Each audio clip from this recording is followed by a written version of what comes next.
আসসালামু আলাইকুম রহমতুল্লাহি ওবরকাতুহু। সম্মানিত দর্শক, বাংলাদেশের আলোচিত এবং সমালোচিত একটি জাতীয় দৈনিক প্রথম আলো।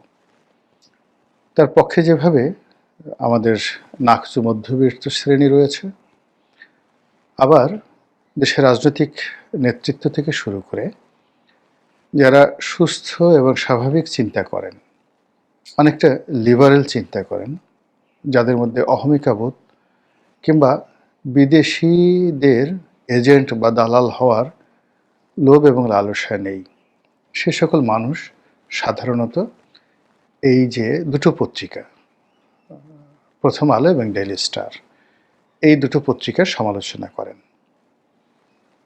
যথেষ্ট কারণও আছে। প্রতিষ্ঠিত হওয়ার পর থেকে এই দুটো পত্রিকা মাঝে মধ্যে যে এজেন্ডাগুলো বাস্তবায়ন করার চেষ্টা করেন, সে এজেন্ডার ফলে আমাদের এই সমাজে বহুবার ধর্মীয় অনুভূতিতে আঘাতের মতো ঘটনা ঘটেছে। মানুষের যে সহজাত চিন্তা, সংস্কৃতির যে বিকাশ এবং জাতি গঠনের যে একটা চিরায়ত প্রথা রয়েছে, এটার বিরুদ্ধে গিয়ে তারা প্রায় এমন সব অদ্ভুত তথ্য উপাত্ত হাজির করেন এবং সঙ্গত করেন। ওখানে যারা চাকুরি করেন তারা আমাদের দেশের অন অ্যাভারেজের যে অ্যাভারেজ মেধা, সেই অ্যাভারেজ মেধার লোকজনই সাধারণত সেখানে আছেন। ব্যতিক্রমধর্মী ওখানে খুব ইন্টেলেকচুয়াল টাইপের লোক, দার্শনিক টাইপের মানুষ, ব্যক্তিগত এবং পারিবারিক জীবনে খুব সফল হয়েছেন, এরকম মানুষ প্রথম আলোতে সেই শুরু থেকে এখন পর্যন্ত কাউকে আমি দেখিনি। এদের অলমোস্ট সবারই ঘরের মধ্যে ঝামেলা আছে, স্বামী স্ত্রীর অমিল আছে, ছেলের সন্তান, স্ত্রী, কন্যা, পুত্রদের সঙ্গে তাদের যে সম্পর্ক, এটা নিয়ে নানা কথা শোনা যায়। এরপর এখানে যারা মালিক পক্ষ, যারা এখানে বিনিয়োগ করেছে, ট্রান্সকম গ্রুপ, সেই প্রয়াত লতিফুর রহমান সাহেব, তার স্ত্রী, তার সন্তানদের মধ্যে যে এখন বিরোধ এবং তাদের মধ্যে যে সকল দৃষ্টিকটু বিষয় জাতির সামনে চলে এসেছে, ফলে এরকম একটা কারখানা থেকে যেখানে এই ট্রান্সকম গ্রুপের বিনিয়োগ রয়েছে, ভালো কিছু আসবে, কল্যাণকর কিছু আসবে, এটি কল্পনাই করা যায় না।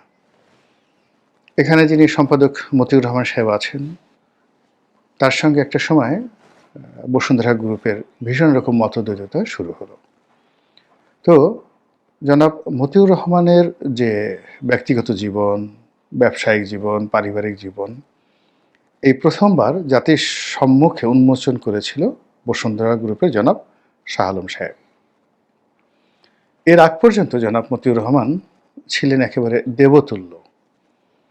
তাকে স্পর্শ করা যাবে না, তাকে কথা বলা যাবে না, তাকে নিয়ে আকার ইঙ্গিতেও কোনো কিছু বলা যাবে না। তিনি যাকে ধরবেন তাকে খেয়ে ফেলবেন, রীতিমতো জয়নাল হাজারীর মতো, অথবা লক্ষ্মীপুরের তাহেরের মতো, অথবা শামীম ওসমানের মতো। তো এরকম একটা আতঙ্ক যখন সারা বাংলাদেশকে গ্রাস করেছিল, বিশেষ করে এলিট সমাজকে, ঠিক সেই সময়টিতে জনাব আহমেদ আকবর সুবহান, বসুন্ধরার মালিক, এই ভদ্রলোকের বিরুদ্ধে রীতিমতো জিহাদ ঘোষণা করেন। তার বিরুদ্ধে পোস্টার ছাপান। প্রথম আলোকে চ্যালেঞ্জ করে তিনি অনেকগুলো পত্রিকা বের করেন। এর মধ্যে বাংলাদেশ প্রতিদিন, কালের কণ্ঠ, দুটো পত্রিকা যথেষ্ট পাঠক প্রিয়তা পেয়েছে। এখন বসুন্ধরা সম্পর্কে, আহমেদ আকবর সুবহান সম্পর্কে আপনার অনেক অভিযোগ থাকতে পারে, কিন্তু তারা যে অভিযোগ প্রথম আলো এবং এই পরিবারের মধ্যে যা কিছু ঘটছে তা নিয়ে যে তথ্যপত্র হাজির করছেন, সেটাকে তো আপনার বিবেচনায় নিতে হবে। প্রথম আলোর বিরুদ্ধে, তারপরে তার মালিক পক্ষের বিরুদ্ধে এবং প্রথম আলোর সম্পাদকের বিরুদ্ধে দুর্নীতি দমন কমিশনে একাধিক মামলা চলছে, তদন্ত চলছে, এবং যেসব বিষয় নিয়ে সেখানে আলাপ আলোচনা হচ্ছে, এটি রীতিমতো লোমহর্ষক। তো কাজেই আমি ভালো কথা বলবো, সে বিষয়ে আমার জ্ঞান থাকতে হবে। এখন রাজনীতির যে বিষয়গুলো নিয়ে তারা কথাবার্তা বলছে, যাদেরকে দিয়ে কথাবার্তা বলছে, আমার কাছে মনে হচ্ছে এই ব্যাপারে তাদের জ্ঞান স্পষ্ট নয়। ২ নম্বর হলো যে মানুষের কাছে বিশ্বাসযোগ্যভাবে কোনো একটা বিষয়বস্তু উপস্থাপন করার জন্যে যে সততা দরকার, নীতি নৈতিকতা দরকার এবং সৎ কর্ম প্র্যাকটিস করার একটা ট্র্যাক রেকর্ড দরকার। এটি এখানে যারা আছেন তাদের কারোর মধ্যে আছে বলে আমার জানা নেই। হতে পারে, কেউ থাকতে পারে লুকায়িত অবস্থায়। আর সর্বোপরি তাদের যে অতীত কর্মকাণ্ড, সেই অতীত কর্মকাণ্ডের কারণে বাংলাদেশে অনেকগুলো রাজনৈতিক জটিলতা তৈরি হয়েছে।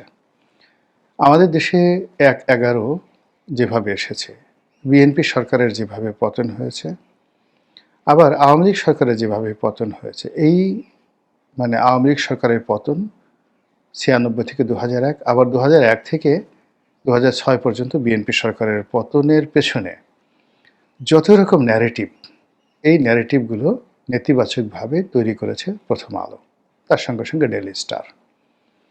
তারা সর্বোচ্চ চেষ্টা করেছে ১/১১কে বাংলাদেশে প্রতিষ্ঠা করার জন্য, এবং তারা যে পরিবেশ পরিস্থিতি তৈরি করেছে সেখানে ১/১১ অনিবার্য হয়ে পড়েছে।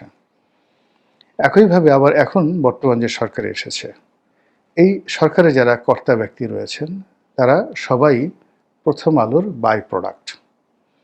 দীর্ঘদিন ধরে প্রথম আলো তাদেরকে নার্সিং করছে, অর্থাৎ শুধু নার্সিং না, তাদের প্ল্যান্টেশন, একেবারে বীজ থেকে তাদেরকে চারা উৎপাদন করার মতো ঘটনা তাদেরকে ঘটেছে। তারপরে তাদেরকে নার্সিং করেছে, মানে আদর যত্ন করেছে, ফুলে ফলে শোভিত করেছে, এবং অনেকগুলো মানুষকে তারা সমাজে দেখিয়েছে যে এরা অনেক বড় মানুষ, এদের জ্ঞান, গরিমা, সততা, ন্যায়পরায়ণতা প্রশ্নাতীত।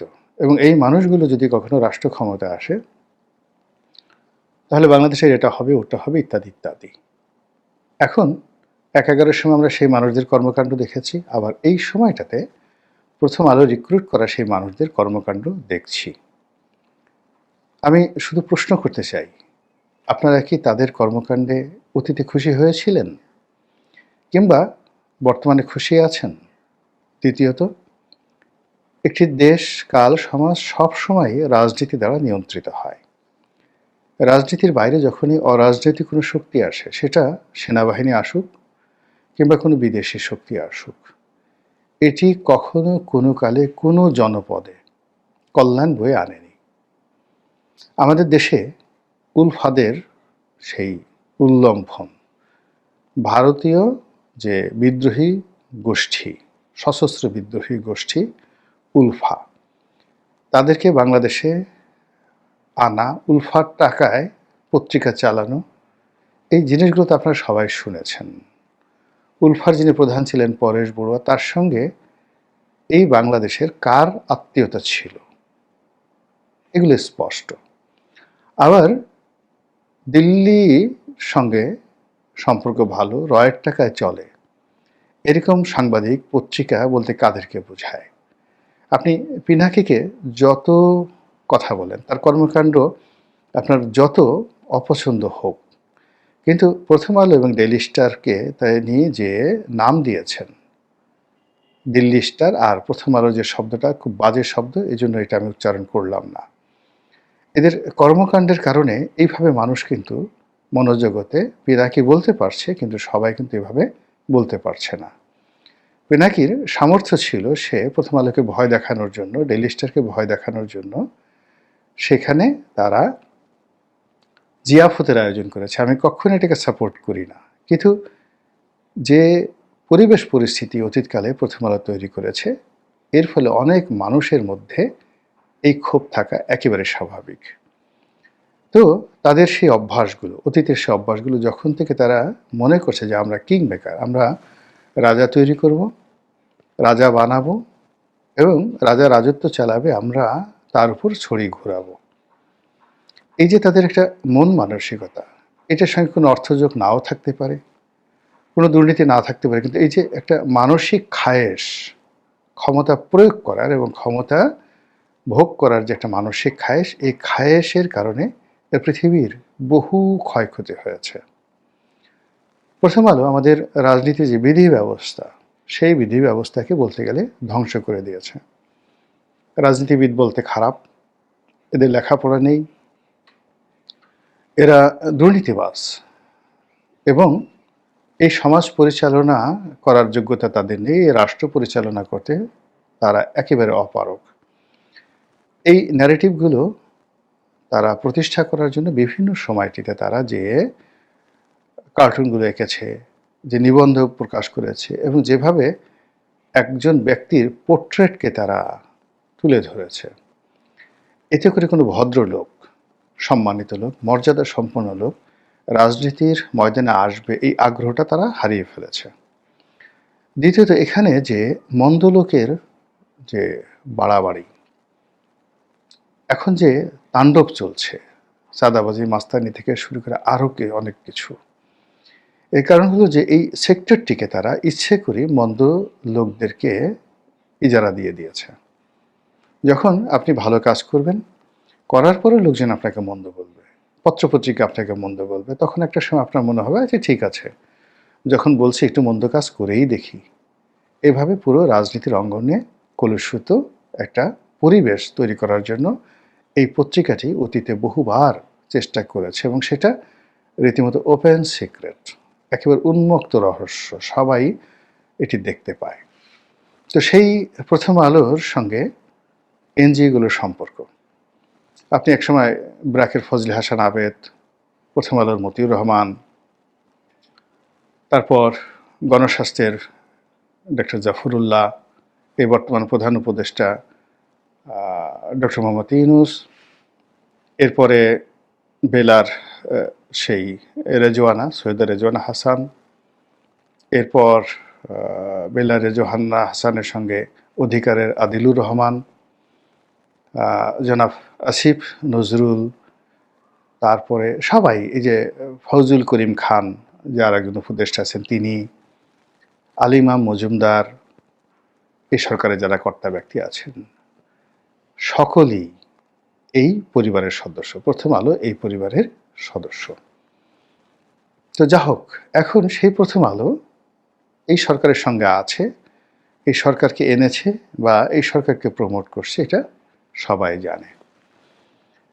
আর সামনে যে দৃশ্যমান স্বল্পতম সময় আছে, সেই সময়টিতে সবাই আমরা যখন বেহেশত দোজখের মাঝামাঝি আছি, নির্বাচন হবে কি হবে না, হলে কারা ক্ষমতায় আসবে, আসবে না, তারেক রহমান সাহেবকে আবার ক্ষমতা আসবেন, তিনি কি প্রধানমন্ত্রী হবেন না জামাতের আমির হবেন, এই সকল কথাবার্তা যখন রাজনৈতিক অঙ্গনে আলোচিত হচ্ছে, তখন লক্ষ্য করুন আমাদের সমাজে যে বিভেদ এবং বিসংবাদ তৈরি হয়ে গেছে, তাতে করে জামাতের যে মোস্ট প্রসপেক্টিভ যদি 10 জন আপনি নেতা ধরেন, সেতে জামাতের আমির শফিকুর রহমান, তারপরে তাদের সেক্রেটারি জেনারেল মিয়া গোলাম পারওয়ার, এটিএম আজাহার থেকে শুরু করে ডক্টর মাসুদ থেকে অন্যান্য যারা আছেন, শিশির মনির, প্রায় সবাই এই অল্প সময়ের মধ্যে বিতর্কিত হয়ে পড়েছেন, অনেকটা সেই লক্ষ্মীপুরের তাহেরের মতো, জয়নাল হাজারীর মতো।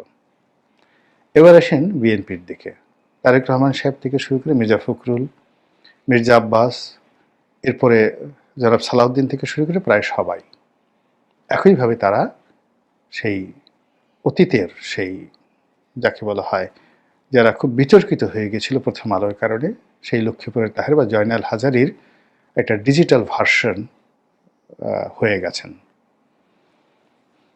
এই কাজগুলো খুব সুকৌশলে, প্ল্যান ওয়াইজ কাজগুলো করা হয়েছে। আর সেই কাজগুলো যখন হয়ে গেছে, তখন শেষ মুহূর্তে এই নির্বাচনের মাঠে একটা ঝামেলা তৈরি করার জন্য প্রথম আলো যে জরিপ করেছে, সেখানে পরস্পর বিরোধী কতগুলো তথ্য উপাত্ত তারা হাজির করেছে, যে তথ্য উপাত্তের সঙ্গে আমাদের দেশে রাজনীতির কোনো মিল নেই। আমাদের দেশে প্রতীক যুক্ত যে নির্বাচন, মার্কা যেটিকে বলা হয়, সে নির্বাচন, আমাদের দেশে বিএনপি, আওয়ামী লীগ, জামাত, জাতীয় পার্টি কেন্দ্রিক যে নির্বাচন, আমাদের দেশের আঞ্চলিক যে জনপ্রিয়তা রয়েছে অনেক অনেক নেতার, যারা হয়তো এইভাবে কেন্দ্রীয়ভাবে পরিচিত নন, কিন্তু ওই এলাকাতে তাকে ছাড়া বিএনপি আওয়ামী লীগ আসলে জয়ী হতে পারবে না। এই কালচার এর পাশাপাশি আমাদের যে খেটে খাওয়া মেহনতি মানুষ ভোটের আগের রাত্রে তারা সিদ্ধান্ত পরিবর্তন করে ফেলে বিভিন্ন কারণে, ইন ডিটেলস যাব না। ফলে এই বাংলাদেশে জরিপ দিয়ে আসলে ভোটের মাঠে কোনো কিছু করা সম্ভব নয়, এটির দুপয়সার মূল্য নাই। তবে এই ধরনের জরিপ দিয়ে যেটি হয় সেটি হলো যারা রাজনৈতিক নেতৃত্ব রয়েছেন এই মুহূর্তে তাদের মন ভেঙে দেওয়া যায়, তাদের মধ্যে বিভেদ তৈরি করা যায়। আর এই নির্বাচন যারা অনুষ্ঠান করবেন, পরিচালনা করবেন, তাদেরকেও দ্বিধা বিভক্ত করে ফেলা যায় এবং তাদের মধ্যে নানা রকম আতঙ্ক তৈরি করা যায়। ঠিক সেই কাজগুলি এই জরিপের মাধ্যমে তুলে ধরা হয়েছে। এখানে তারেক রহমান সাহেবের সঙ্গে তার মায়ের সম্পর্ক, তাদের দুজনের মধ্যে জনপ্রিয়তার যে মাপকাঠি, কে প্রধানমন্ত্রী হবেন, কার কত জনপ্রিয়তা, এই যে অনাহুত বিতর্ক এই সময়টিতে, সেই বিতর্কগুলো সামনে আনা হয়েছে একেবারে যাকে বলা ইন্টেলেকচুয়ালি করাপশনের সর্বোচ্চ মেথড ব্যবহার করে যেন বিতর্ক তৈরি করা হয়। এখানে কোনো জনমত প্রতিফলিত হয়নি, জনগণের ইচ্ছা বা উইল ফোর্স তৈরি হয়নি। এটা প্রথম আলোর যারা লোকজন তারা এই কথাগুলো বলেছেন। তারা বলেছেন যে এটা জনগণ মনে করছে, জনগণের দৃষ্টিভঙ্গি। তো জনগণের দৃষ্টিভঙ্গি তো চায়ের দোকানদার জানে, রিক্সাওয়ালা জানে, আমরা সবাই জানি। এটা প্রথম আলোকে আমার লাগবে কেন? আবার প্রথম আলো এই কাজটি যে প্রতিষ্ঠান দিয়ে তারা এই কাজটি করেছে, এই প্রাইভেট অর্গানাইজেশন, এবং যারা এই সমস্ত কাজকর্ম করেছেন এই জরিপটা যারা পরিচালনা করেছেন তাদের যে দক্ষতা, অভিজ্ঞতা, যোগ্যতা মূলত মার্কেটিং বা ব্র্যান্ড মার্কেটিংয়ের তারা এই কাজগুলো করে থাকে। এবং দেখা গেল যে একটি প্রতিষ্ঠান ধুতরার বীজ বিক্রি করে। এখন ওই প্রতিষ্ঠানের ওয়েবসাইটে গিয়ে আপনি দেখেন তারা সবসময় অল্টারনেটিভ মার্কেটিং করে থাকে, অর্থাৎ ধুত্রের বিষয় যে মানুষের শরীরের জন্য উপকারী হতে পারে এই ব্যাপারে বিজ্ঞাপন, প্রচারণা, প্রোপাগান্ডা চালাতে সেই প্রতিষ্ঠানটি দক্ষ, এবং এরকম একটি প্রতিষ্ঠানকে দিয়ে এই রাজনৈতিক জরিপটি করা হয়েছে। ফলে আপনি দেখুন, যখন বেগম যে হাসপাতালে অসুস্থ, তারেক রহমান সাহেব দেশে আসতে ভয় পাচ্ছেন, যখন জামাতের আমির কথা বলা বন্ধ করে দিয়েছেন, জামাতের শীর্ষ নেতারা যখন টেলিভিশনে আসা বন্ধ করে দিয়ে তাদের জুনিয়র যারা নেতাকর্মী আছেন তাদেরকে টেলিভিশনে পাঠাচ্ছেন, এবং প্রায় সবাই প্রতিদিন ভীষণ রকম বিরক্তিকর বিতর্ক তৈরি করছে, ঠিক সেই সময়টাতে প্রথম আলোর এই ধরনের যে জরিপ, এটা আমি মনে করি না যে নির্বাচনের জন্য, সরকারের জন্য, দেশের জন্য, এমনকি প্রথম আলো তাদের নিজেদের জন্য খুব ভালো একটা কাজ হয়েছে। মহান আল্লাহ আমাদের সবাইকে হেদায়েত দান করুন এবং হেফাজত করুন। আসসালামু আলাইকুম ওয়া রাহমাতুল্লাহি ওয়া বারাকাতুহু।